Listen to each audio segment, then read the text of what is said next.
Sup guys, today, I'm going to show you how to install Microsoft PC Manager, a handy tool for optimizing your PC's performance.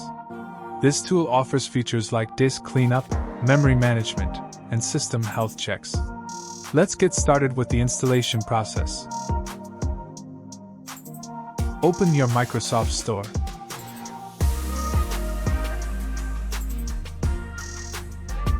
Type in PC Manager.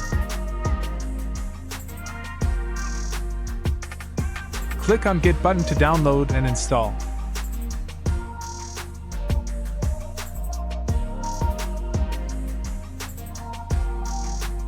And that's it. You've successfully installed and set up Microsoft PC Manager. Here are a few tips. Run the health check regularly to keep your PC running smoothly. Use the boost feature before starting heavy tasks like gaming or video editing. Keep the app updated for the best performance and security. For more, don't forget to give it a thumbs up, share it with your friends, and subscribe for more tech tips.